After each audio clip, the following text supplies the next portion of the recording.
Hello, আসসালামু আলাইকুম ওয়া রাহমাতুল্লাহি ওয়া বারাকাতু। আমি তারেক রহমান স্পিকিং বলতেছিলাম। কে বলছেন আপনি?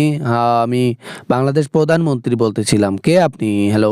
ভাই আমি সজীব ওয়াজেদ জয় বলতেছিলাম। ভাই নির্বাচনে জয়লাভ তো করেই ফেললেন, এখন কি বাংলাদেশে কি কোনোভাবে আওয়ামী লীগকে ফেরানো যায় না ভাই? হ্যালো ভাই। আরে বেটা, কিভাবে বাংলাদেশে ফিরবা তোমরা? জনগণের কাছে তোমরা যে মুখ দেখাতে পারবা না কোনোদিনও, সেটা জনগণকে দেখলেই বোঝা যায় যে রাগে আছে রে ভাই। ভাই তাহলে আমাদের কি হবে ভাই? ভাই নির্বাচনেও যোগদান করতে পারলাম না ভাই, এইভাবে কি ধুয়ে মুছে খেয়ে দিল বাংলাদেশের জনগণ আওয়ামী লীগকে? জনগণকে দেখে এটা বুঝতে পেরেছি, সরকার যেই হোক না কেন, আমরাও যদি খারাপ কাজ করি জনগণ আমাদেরকেও ছাড় দেবে না। তোমরা তো দূরের কথা, তোমরা দেশে আসতে পারবা না কোনোদিনও, এটা আমি শিওর। কেন ভাই কেন দেশে আসতে পারবো না কেন? আপনি হচ্ছেন দেশের সরকার, আপনি যদি চান কি না করতে পারেন? আপনি চাইলেই আমাদেরকে নিয়ে গিয়ে নির্বাচনে জয়লাভ করার একটা সুযোগ করে দিতে পারেন, নির্বাচনে যোগদান করার সুযোগ করে দিতে পারেন, দলটাকে পুনরায় চালু করার সুযোগ দিতে পারেন।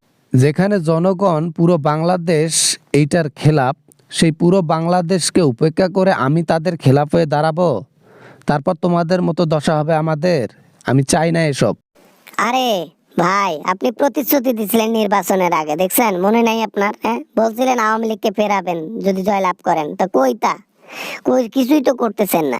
একটা দলকে প্রতিশ্রুতি দিয়েছি যে এই দলটা থাকবে বাংলাদেশে, কিন্তু এটার প্রতিশ্রুতি দেই নাই যে একজন অপরাধীকে, একজন ইন্টারন্যাশনাল অপরাধীকে দেশের মধ্যে জায়গা দেব। এটা কখনোই আমি বলি নাই।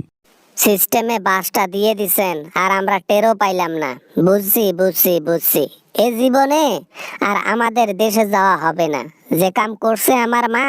এইটা হচ্ছে মেইন কথা, যে অন্যায় কাজ করে গেছো তোমরা, তোমাদেরকে শাস্তি পেতেই হবে। আর যে শাস্তি রায় ঘোষিত হয়ে গেছে, এটা পার্মানেন্ট বিদায়ের রায়, এটা কখনো মিস হবে না। না, মাকে ফোন করে বলে দিতে হবে এত লাফালাফি করিও না, দেশে গেলে ডাইরেক্ট তোমাকে সুদলিং পং করে দেবে জনগণ, অতএব তুমি দেশে যাইও না, দিল্লিতেই থাকো। সেটা আপনাদের ব্যক্তিগত ব্যাপার, এখন আমাদেরকে ফোনটা রাখতে হবে। আপনাদের সাথে কথা বলার টাইম আমার নাই।